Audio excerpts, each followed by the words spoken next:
Yo!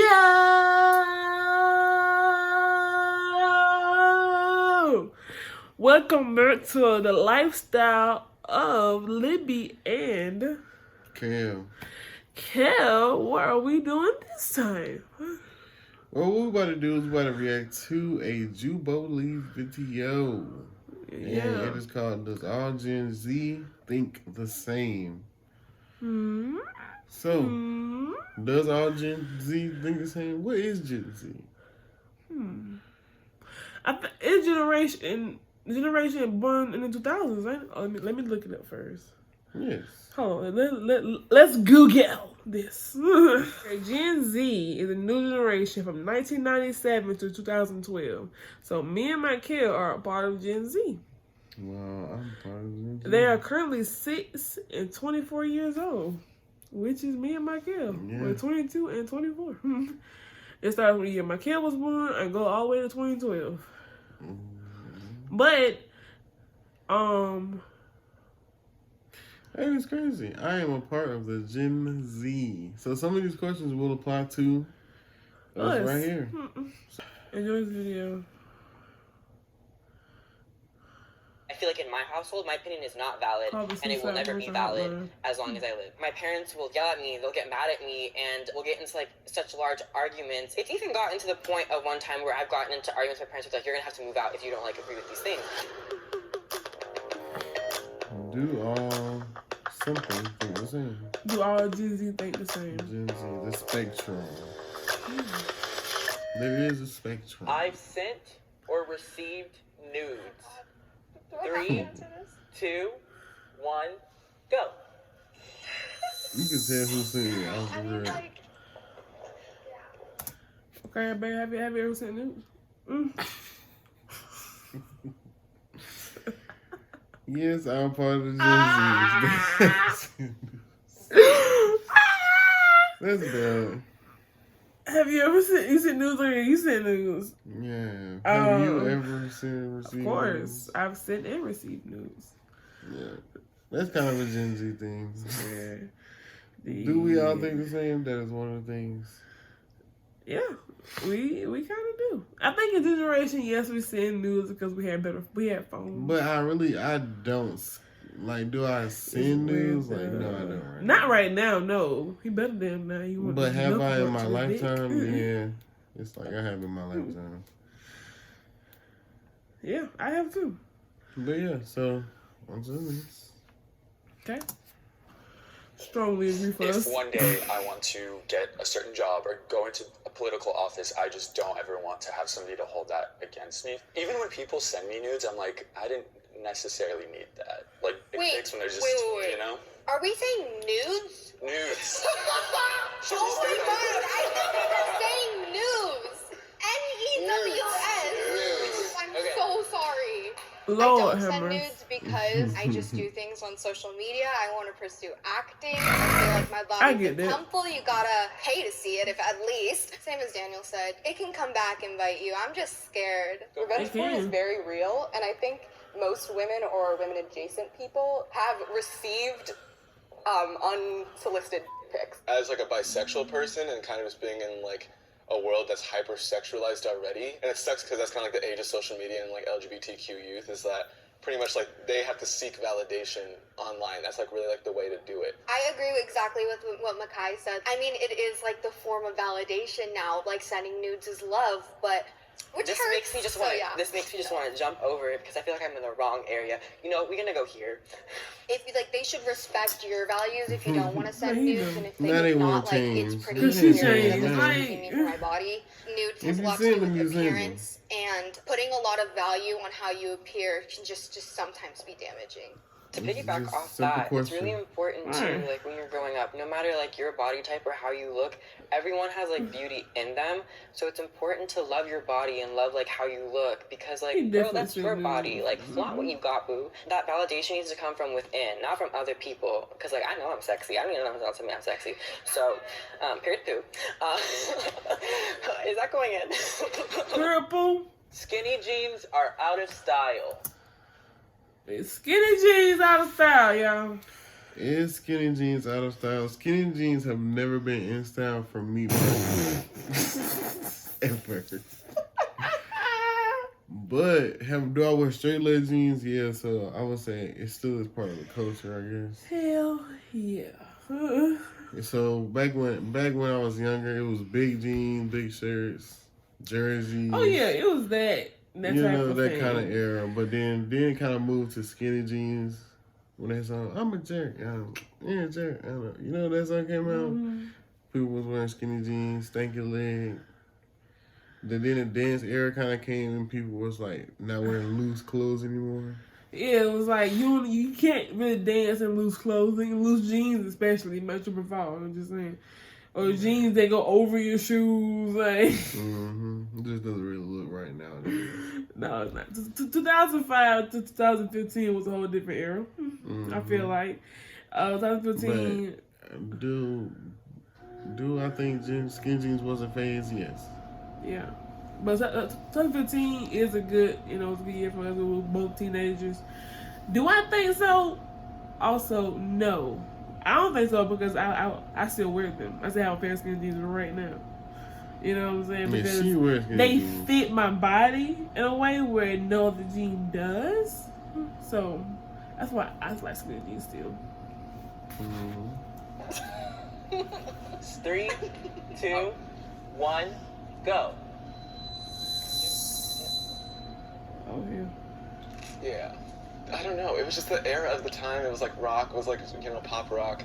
Lots of skinny jeans, and then turned to like ripped jeans. And I think pants are getting bigger. I don't know if it's because like maybe we're shifting more towards like androgyny. I'm over here because I think that skinny jeans, I don't like them, and I would wear them because I also have like chicken legs, so like that's not happening for me. Wait, is it out of style or in style? The question was skinny jeans are out of style. Oh, so I'm saying that they are in style? Yes. Oh no, they're out of style. I recently bought my like first pair of like baggier jeans, kind of like with what he's wearing, and I was like blown away. Honestly, like there's so much space. You don't have to worry about it like bunching up and stuff. Like I don't know why we ever stuck with skinny jeans to begin with. I think the whole skinny jeans side part thing is generational politics that is trying to like distract us from what we actually disagree about. Like nobody actually cares about the skinny jeans and middle parts. Like millennials, please stop making songs about it. It's not that deep. I get my news from YouTube. Do you get your news, man, from YouTube? I would say no. No, I don't get my news from YouTube. But I do watch a couple of people who do give news type videos and like updates, and then you get some of your news from YouTube, some of it from YouTube. You know what I mean? But I actually will check in on the actual news, like Fox, CNN. Yeah, I watch like Washington Post. Like I have like on my phone, I just check it. Right, and Google Chrome, the app, like the homepage has a bunch of news that you may like every day. Yes, I know that mainstream news lies a lot, but anybody lies. Everybody lies. At this point, if you don't know what actually happened, you don't know what actually happened. If you weren't there at the crime scene, you don't know what actually happened. You just know what somebody told you. So exactly. I would say part. So partly. Some people do get news on YouTube, like drama news. I used to do that, but not anymore. 3, 2, 1, go. Strongly disagree. Huh. I just somewhat disagree because I try not to just, stay on YouTube because it can be a lot of disinformation. But I also feel like, I follow a lot of political YouTubers, and I feel like their perspectives are different than what's on the mainstream because, 3 corporations own all of the media. Social news, Twitter, 100% easily. But, if it's, some political stuff, I have, subscriptions to, New York Times, even Fox and stuff, just so that I get a perspective from everyone. And I tend to go ahead and, focus more on, the journalism stuff. And YouTube is, the headlines, but I don't click the video and, deliberately watch it until I've known the facts. The ability of Twitter to get, opinions out there from people who aren't political pundits is really valuable. And, when big things happen, Twitter usually hears about it first. I feel like it kind of just comes down to, a media literacy thing, and it's something that, our generation and further generations are going to have to face. We haven't been in this era where there's, what Sarah was saying about, the democratized way of social media where, everyone can say information. We're, in this new era where we pretty much have to learn how to decipher which is valuable and valid information and what's not. And like as social media continues to grow, I feel like we're just gonna keep becoming more literate. And I feel like we should be taught this in schools. We're in a whole new era. Like, we grew up with, like, tablets and laptops, whereas in, like, previous generations didn't, which allows us, obviously, to have more diverse opinions, but I think that should be taught in school as well. Do your guys' parents ever just call you and be like, did you know this happened? And you're like, yeah, it happened, like, 5 hours ago. And you're like, did you just find out now? It's usually fake news with my mom. It's usually fake news with my mom. She gets news from Facebook. Same. Literally, she calls me. She's like, did you hear about this? Like, Mom, that's right. She's like, it is. Yeah. Like my mom, when she was on Instagram, she just was like, she was seeing the wrong stuff, and then she was like, you know, the vaccine, those microchips, and I was like, Mom. I think it's also important to think about like why people believe that. Like, yeah, it's like stupid and it's funny to make fun of, but like people are afraid of like, you know, really rich people who are going to be like controlling a lot of stuff without, you know, democratic elections and without any accountability. And it makes sense that people would feel like, you know, I don't really know if I can trust the government. My parents and I. Thanks for watching the video. Thanks for checking in with us. This was another edition of Libby and Kill. Right.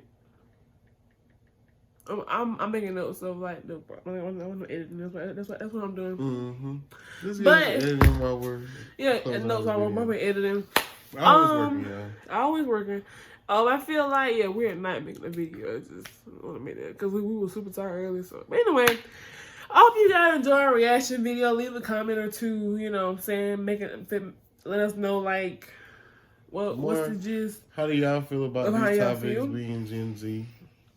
Right. What do y'all think about Gen Z? Do we all think the same? I feel like we all do in a way. I feel like we don't all think the same, but I feel like we're all in the same mental state sometimes.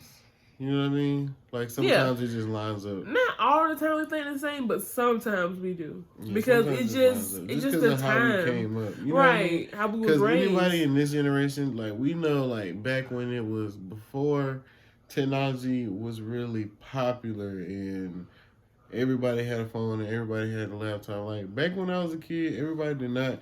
There's some people in our neighborhood didn't have a TV. You know what I mean? And it's like we're not that old, but at the same time, we're old enough to where technology is not where they're We're old enough to know. We're old enough when we was kids. We had watched cable, like cyberspace and like cyberspace, PBS, free cable. You know what I'm saying? You know what I mean? Cable. I mean, you know. So it's like we're part of both generations of technology and internet and social media. And honestly, and it's hard to deal with.